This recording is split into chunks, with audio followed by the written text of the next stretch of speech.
Hello, dear friends. We are sincerely happy to greet you again. And today we are going to talk to the esteemed Igor Mikhailovich Danilov. Greetings. Igor Mikhailovich, we have been addressing the topic of family relationships during several meetings. And this is very important for our viewers, because people spend a huge part of their lives precisely in the family, in building these relationships. Therefore, thank you so much for raising with such simplicity and ease the issues that are extremely relevant for every family. Our viewers share that Igor Mikhailovich talks with such precision about the scenarios of the system, about the nuances of family life, that it is as if he has visited our home. Indeed, knowledge is very important. And our viewers shared that when they lived before they encountered the knowledge, their family resembled a relationship in which there was domination, selfishness of consciousness, fear of losing the manipulated partner, and all kinds of aggression. Let's put it simply, an ordinary, normal family, right? Yes, exactly. An average one. Yes, and quite. With a full set of issues. And everything changed completely, of course, and the relationship came to another level when they encountered the knowledge, because they also started to fall in love with their partner in a new way. That's actually good. They saw their partner in a different light, they saw the essence. There are now fewer quarrels and more mutual understanding in the family. Therefore, it is always a great joy, of course, when both partners follow the spiritual path. But there are stories, and there have been a lot of questions such as, what to do if only one partner follows the spiritual path, while the other one doesn't share such views and interests of their partner? Is catharsis possible in such families? Are such families doomed in general as it turns out? Or how to resist consciousness in such families? I understand, but my friends, how do you imagine catharsis when, for example, you follow the spiritual path, while your other half does not? In that case, it is sort of easier. Let's imagine vice versa. Your so-called other half follows the spiritual path, while you don't. So your other half, who is supposed to love and respect you and so forth, comes to you and tells you what he or she has in their head against you.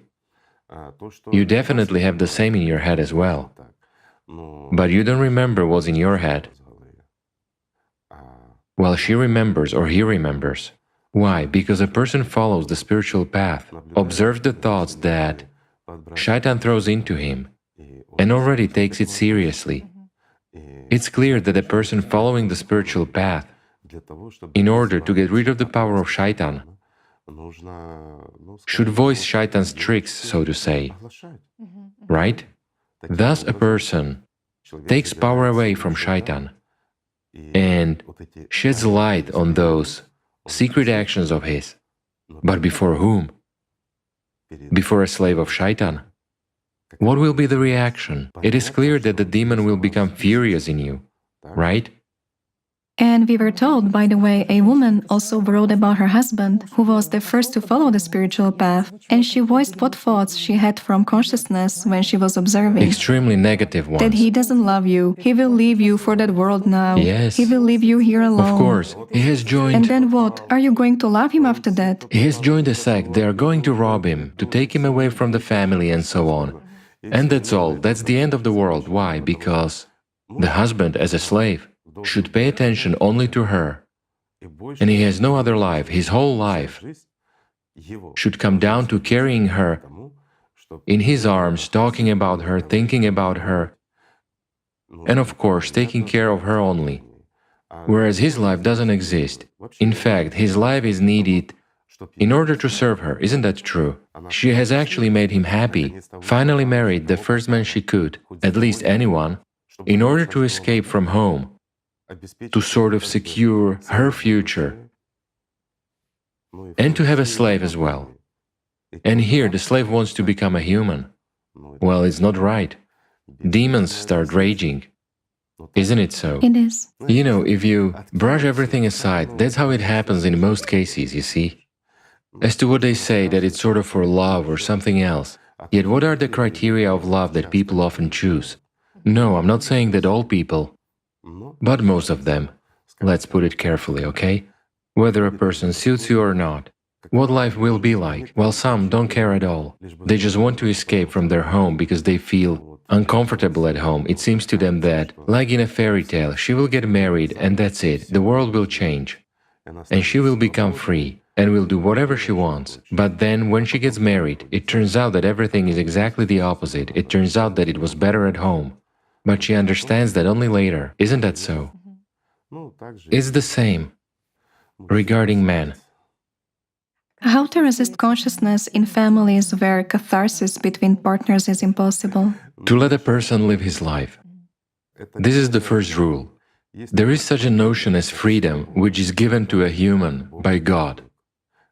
This means that a person has the right to choose how to live, with God or without God, to serve Satan or no one at all. Well, if no one at all, he or she will still serve Satan. But in any case, one shouldn't annoy anyone with one's prayers, holy books, religiosity and the like, Not to show off one's spirituality. and not to preach, right? A person has the right to freedom of choice. If you, my friend, have embarked on the spiritual path, this is valuable for you and you have understood it, then make your life such that you become an example for your other half, so that your other half would also want to embark on the spiritual path for a qualitative change of oneself. You know, so that the mirror neurons come into action and the person would see how much you benefited from that. That's when your partner will want that. But if you impose it on your partner, well, again, what do you embark on the spiritual path for? To save everyone around you? Or what? To command everyone? Isn't that so? How does it often happen? Why, you know, it's such a serious issue. A person goes into a religion, it doesn't matter which one, or embarks on the spiritual path, and that's it. Performances begin at home. You are spiritual, not spiritual, you're doing the wrong thing or you are doing it wrong. Well, people had a life. It somehow formed, right? Somehow they got used to it and then one of the partners, simply as they say, goes nuts. There is such an expression. This indicates that a person sort of goes insane after becoming a religious person and starts lecturing everybody. What happens? If the family isn't really strong, then as a rule, it comes to an end at this point. Or there's a different scenario. A person, right after encountering the knowledge, right after encountering it, without going deeper and studying, without embarking on the spiritual path, he begins to manipulate his other half with the help of these elementary understandings. Does such a thing not happen? It happens far and wide. But there is one more scenario. After embarking on the spiritual path, a person suddenly realizes that he is a human, not a slave, and that there is a tyrant who has bullied him all his life. It doesn't matter who this is, a man or a woman. This happens far and wide. The person begins to see clearly that not only he has his own demon in the head, but there is also a demon close by, and he simply doesn't want to live with it. So they simply split up, and then starts. As long as she was normal, everything was fine, but then she went to church, became Fanatical. right, a fanatical sort of religious person, and that's it, the family collapsed at that point. Doesn't that happen? It does. Or perhaps the person, on the contrary, came into contact with something greater and saw the truth. Therefore, you know, the family topic is so multifaceted, especially when one partner's soul yearns. He or she wants to go home, wants to go to God, while the other partner has purely mercantile interests. He or she is selfish and simply a slave to Shaitan. For sure there will be some misunderstandings or something else. Well, I'll put it this way. If a person really embarks on the spiritual path, no one and nothing is a hindrance to him. Why? Even his partner or her partner, whatever, their other half, as it is called in marriage. This half cannot be a hindrance. Why? Because the person really learns. The difference between the knowledge and religion is that the knowledge gives you an understanding of what you are doing and the ultimate goal of your path. That's the point. If you have a goal, you will come to God. While in religion, the goal is a little bit shifted towards something else. In any religion, a religion confuses a person too much and simply makes him go around in circles. You know, like a donkey when it doesn't want to go and they hang a carrot in front of it, as if promising that you will get it. And the donkey has to go after that carrot. Isn't that so, friends? They promise, yet what do they teach? To pray for material things, to request and crave material things. This is so, after all, sheer magic. But where is the spirituality? Sheer accusations and mindsets that you're a slave and you must fear God and His intermediaries. That's how it is, isn't it? That's the whole problem, whereas the knowledge is simple. It's a simple and reliable mechanism, you know. If you want to, you take it and work. Yes, it's hard. There can be nothing easy on the spiritual path. Again, provided that a person is attached to matter. But if a person really chooses the goal of serving God, then there can be nothing difficult and hard on the spiritual path.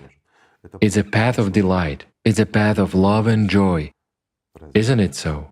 It is. Well, consciousness will certainly tell you a story.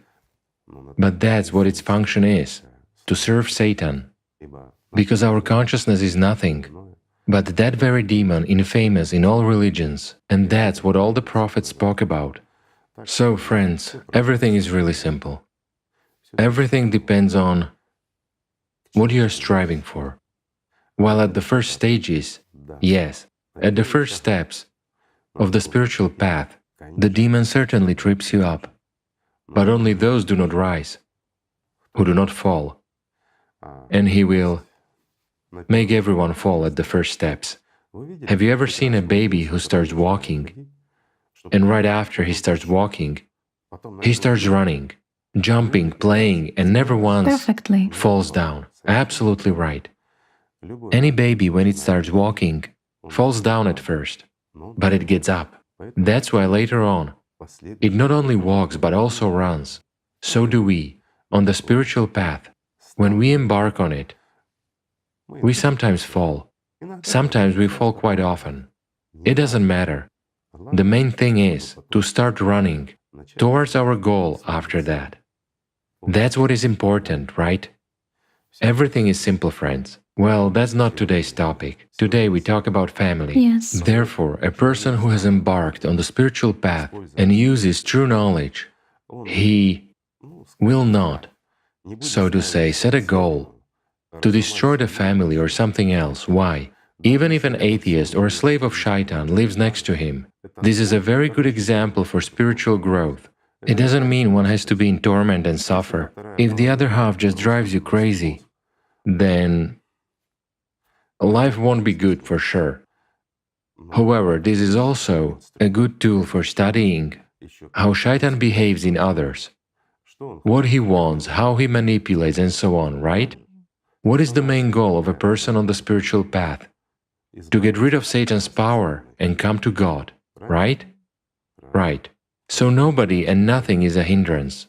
Otherwise, you know, when people live dishonestly, I'll put it so, in regards to themselves and God, all sorts of theatrics begin in this case. We've never touched upon this subject, but since we are discussing it, let's talk about it too. There is a theory of celibacy in regards to intimate marital relationships. Yes, there is a practice of celibacy on the spiritual path too. Yes, there is a practice of celibacy on the spiritual path. Why? Because shaitan, or Satan, has two, let's say, big sticks with which he simply drives people into the ground, into the grave. The first stick is sex, while the second one is fear of death. So, when a person embarks on the spiritual path with intentions to serve God, to really serve God, in the sense of not just gaining life, getting to know all the mysteries, getting rid of shaitan, by stepping over him, becoming an angel and becoming alive. But when the goal is also to represent the interests of the spiritual world in this world, mired in sins, to defend the positions of the spiritual world, and to help people on the invisible side, meaning to constantly face all the manifestations and tricks of shaitan in one's life. It means a person needs to get rid of what? Of one's weakness, right? And he needs to study all the tricks of this shaitan. But what if a person is dependent on that very sex? And is a tool that shaitan manipulates him with? Will he be able to serve? No, he won't. If he doesn't get rid of that. If there is an addiction in him, shaitan will use that tool at the most inopportune time for a person. But if a person takes the vow of celibacy, then his goal is not just to give up intimacy, while at the same time constantly keeping it in his head, but to get rid of it in general. I mean as a tool. It doesn't mean that this is for entire life, that a person will never be able, let's say, that the concept of sex will be alien to him, like monks play around. Very often, this is a huge lie. In many religions, it's true. It doesn't mean that a person has gone mad or anything since he gave it up. What it means is that until the person overcomes this weakness, until he weakens shaitan, he gives himself a vow of celibacy. Why? He gets rid of a possible manipulation with this subject over him by shaitan. And that means a lot. That's why when a person is in service, moreover, if we talk about Galiars or something else, a person must have no weaknesses. If there is a weakness in him, no one will ever admit him anywhere. This is true. He can be near, he can be a good assistant, but he will never be in real service, in the highest sense of this word.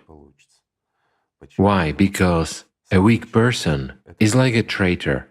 At the most inopportune moment, he will betray, whereas the lives of his friends may also depend on that. Why? You see, in this world, everything is much simpler and more complicated at the same time. If we take the invisible world, everything is very complex and simple at the same time there, just like in this world.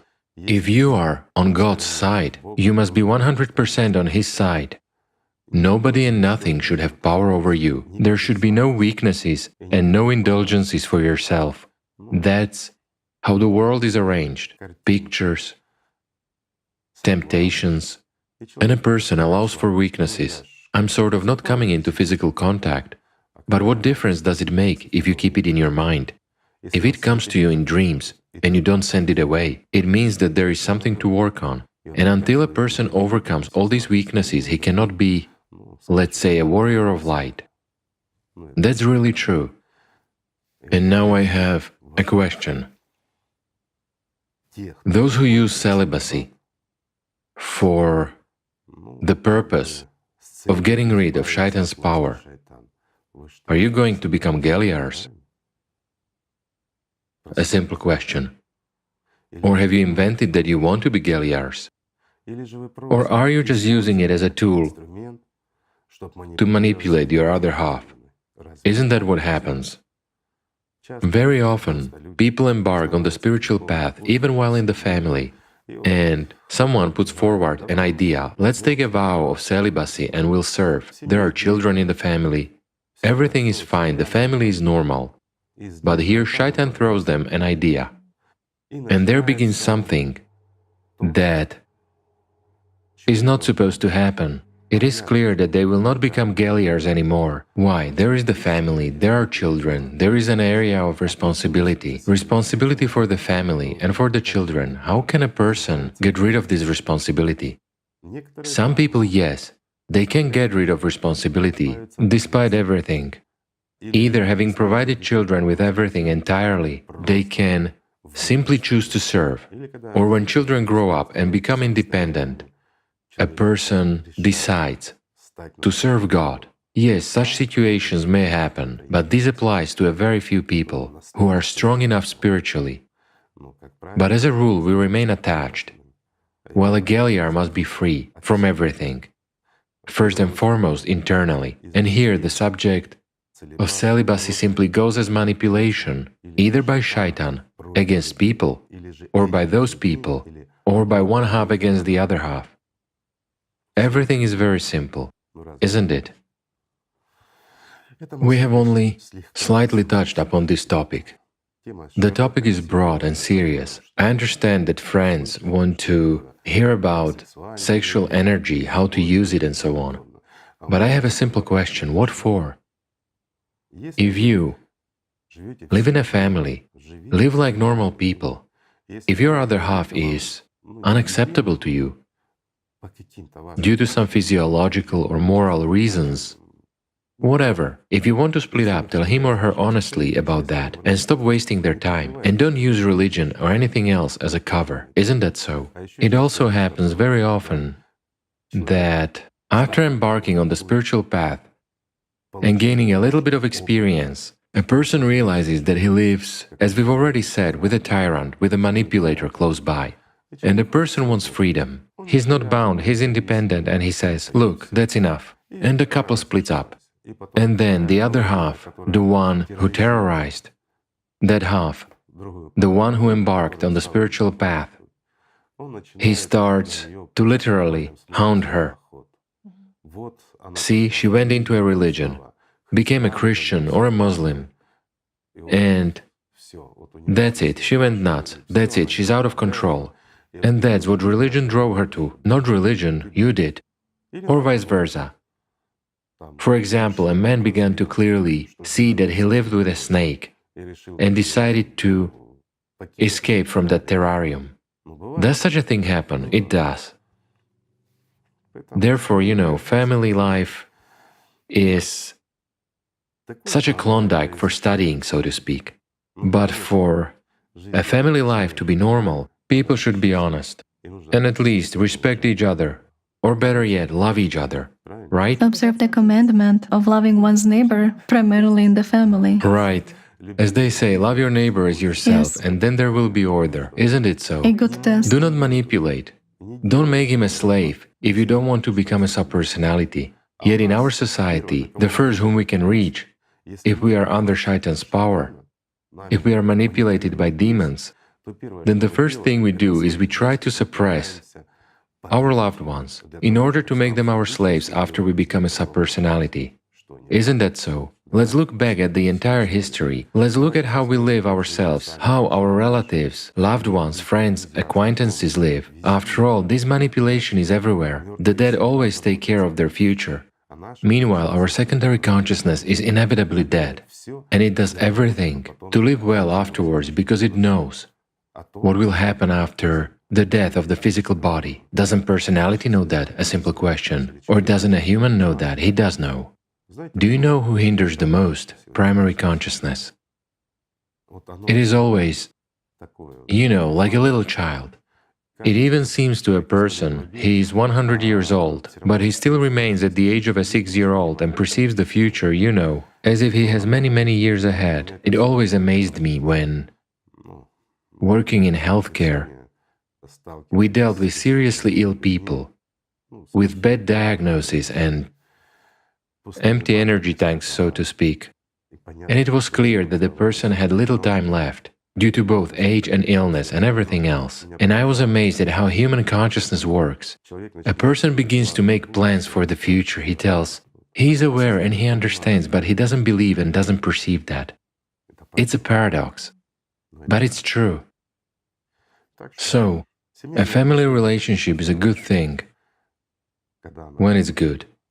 But if something doesn't suit you, it's better to be honest, not to ruin either your life or your partner's. I understand that some people will say, everything was good before, we had lived, say, 5, 10 or 20 years, it doesn't matter, but then something changed. And that's it, you cannot even stand being near the person anymore.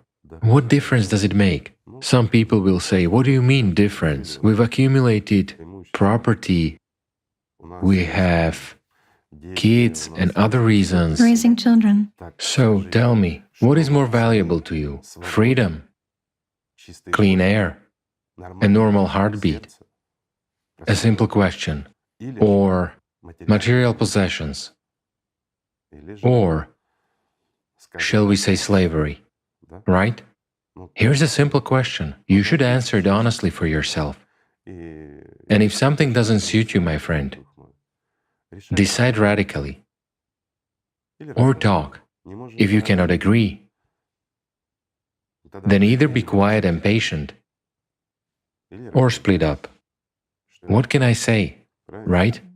It's not worth torturing each other. You know, it's the same as living with an alcoholic. It doesn't matter whether a man or a woman is an alcoholic. He or she is a wonderful person when he or she doesn't drink, and some people waste their entire life trying to wean an alcoholic from drinking, and there is no life. Years go by, the body wears out. But where is life? In someone else's problems, in someone's alcohol addiction. But if a person doesn't want to quit drinking alcohol, he won't quit. He has a different goal. He has a different goal, of course. Yes. He escapes from reality. As long as he's drunk, he's a hero. He's a king of this world. When he sobers up, he understands that he's nobody. He starts feeling bad. It turns out that he's not an alpha. He's nobody at all. He's not even a hamster, let alone alpha. Of course he wants to hide from this world. And where does he hide? In a bottle. Or in drugs, whoever chooses what. But these are people who degrade. And here many people have a counter-argument. How is that? This is actually a near and dear person. Well, if he is near and dear and you like this life, then enjoy it. And don't whine. Isn't that right? And do not blame God all the more. All those are tricks of Shaitan. Enjoy and hug with Shaitan. I'm sorry for being frank, friends, but this is true. And you know it. I am merely saying what you know. Isn't that so? But for some reason, we don't say it to ourselves. You see, and the worst thing is that we create conditions for ourselves in which we suffer instead of living. Why? After all, there are plenty of families who are happy with each other. They feel comfortable and convenient. No one claims dominance. There is simply a division of labor and responsibilities. Wonderful relationships and life is easy and interesting, right? They live by the principle, if one person wants to go fishing, he goes fishing. And if someone wants to go to the theater, he or she goes to the theater. Then there will never be any quarrels, right? Igor Mikhailovich, when two partners follow the spiritual path, they certainly take care of the inner state of each other. If one of the partners sees that the other one is serious and very focused, for example on work, or he is very moody, should the former remind the latter at this moment that he should return to feelings, that he is now not in feelings? In Satan's temptation, Yes, right? exactly. That he is not in feelings at the moment. He has strayed from the Sort path. of return to the path that leads to God, yes? Yes. Is it worth telling him right at this moment, so to say, distracting him and reminding him that he should change the vector of his attention? Well, it depends. I'll tell you the following. It depends on what goal that partner pursues, right? Let's put it this way. There is partner 1 and partner 2, okay? Let's suppose the woman observes that the man is moody, preoccupied and focused, not on God's love, but on some matters. So should the woman manipulate the man at this moment? And tell him, Well, I believe I've answered. where are you? Manipulate the man at this moment. As a rule, this happens at the initial stage of the spiritual path, and it usually happens when somebody plays spirituality. Or people have just embarked on the path and do not understand the subtleties yet, you see? I mean, there begins taking care of the spiritual path, of the near and dear person. Take care of your own path. Here's my answer, friends. The only person you should take care of every moment is yourself. While your partner follows the spiritual path along his own road, and if you start lecturing him, that's already preaching. You don't learn, but you teach, and the difference is essential. I'll tell you the following, friends. On the spiritual path, a person is always learning. When a person becomes an angel, he continues to learn eternally. always. And it should be a natural state for a human to observe and to study, as long as he is in a body, whereas afterwards there are already other aspects and another responsibility. If God has granted, we have done our best and achieved spiritual liberation. But when manipulation takes place, and this is nothing else but manipulation, when a demon tells a person, look, your partner is moody, you should help him, you should shake him up now. How do you know? If you haven't attained perception through feelings, or this perception through feelings is foisted on you by Satan, are you able to distinguish reality from the perception imposed on you by Shaitan? A simple question. So if you answer honestly to yourself and you're not sure, then don't touch your partner and don't disturb him. Meanwhile, there should be time for catharsis and discussion in a married couple, isn't that right? It is. Let's suppose after some spiritual practices, when there is catharsis, you can simply ask a question.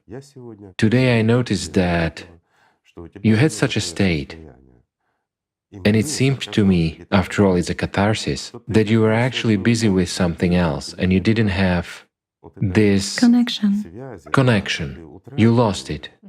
Is that what happened or not? As a rule, the answer may be striking, that a person was actually in love and in joy. He was in connection, while he made his consciousness focus on work at the time when he simply communicated with angels inside. At this moment, if another person interferes, prompted by Satan, he will break this inner idol of the person's communication. Isn't that true? What we see is not always the way we perceive it. A simple example. Let's say a man comes home from work. He is sitting, moody, serious and focused. Both of them follow the spiritual path, and he hardly talks. The woman begins to worry, something happened, or there is something else, right? But he doesn't tell her anything. However, is the woman sure that something is wrong with the man? Perhaps he's actually disciplining his demon. Meanwhile, our facial expressions, first of all, belong to our consciousness, friends, not to personality. But at this time, he as personality is full of bliss. He's in heaven. Can there be such a thing? Why do people not think of that? As for what is visible and what Satan clings to, those are exactly external factors, everything material. This is his material world. It's not our world. We are not here for long. Well, he's here forever. Therefore, he urges us, because every angel for him is, like stolen income, so to say, is unacceptable to him. And he uses anyone's weaknesses to keep a person in his slavery. It is his asset, it is his future, both the present and the future. It is his food. And until we realize that we are merely food for Shaitan, and there is nothing human in him, everything human in us comes from God, from the spiritual world, through our soul to us as personality. But if we cannot implement this, if we cannot even feel it, that's a big trouble. And in this case, we need to apply maximum effort in order to embark on the right path, correct? Family life is wonderful. It is splendid. But sometimes it may be different. And here everything depends on a person. If he manages to stop in time, it means everything will be fine. But if he gets involved in the games of Shaitan, then life turns into hell and he doesn't even want to go home, right? What's important is the purity of each partner's intention. A person himself should first of all follow the spiritual path. It's important. Of course it's important. So, of course, if you want to be happy in your family, if everything suits you about your partner, then be happy. Nothing prevents you, neither Shaitan nor the spiritual path or anything else. How can the spiritual path ruin a family? A simple question. No. On the contrary, it makes it stronger. But certainly, if your other half is not a slave of Shaitan, and even if he's a slave of Shaitan, that's his choice. If you value him for some qualities that suit you, you can live your entire life this way, understanding perfectly well that if God grants and you go to heaven, your other half will go to a different place, so to say. But that's the freedom of choice, in fact. Or do you, my friend, intend to violate God's word and the right of choice that He gave to people? Isn't that too much for a human? A simple question. It is something to think about as well. We can change our other halves by our personal example, or we can humble ourselves and simply live. If it is pleasant for you to live with this person, just live and enjoy it, because it doesn't prevent you from developing spiritually. No one can prevent a person from growing spiritually. No one and nothing. No tricks of the devil, and no desires of people around him, so to say. That's true. If a person strives for God, if this is his real goal, he will definitely come to Him. Everything is very simple. And he shouldn't deprive people around him of his love, because people are actually afraid of losing love. That's important. And the fact that they say, "I'm not loved," you actually understand that they probably simply do not show enough love and gratitude to each other in the family. I'll put it as follows. It's not true. No? No. When a person says they don't love me in the family, it means that his goal is to attract attention. This is manipulation. Live in such a way so as to be loved and respected. But you shouldn't strive to have all the attention paid solely to you unless you're going to become a subpersonality, of course. Better pay attention to others yourself. If you aspire to become an angel, it won't hurt you. And even if you're near and dear people and your other half become subpersonalities, give them a surplus of power, let them rejoice. After all, it's your other half. Or better yet, make his or her mirror neurons work so that your other half would embark on the spiritual path, and so that together you could reach the spiritual world and become angels. That's the right thing to do, my friend, isn't it? The questions are good and interesting, but a family is a family. It is really considered to be 7 selves for a reason. Here, of course, as they say, the devil himself wouldn't make head or tail of it, but it's an integral part of our lives. And for everything to be fine, we should simply love each other. Thank you. Thank you so much. Thank you, friends. Peace be with you.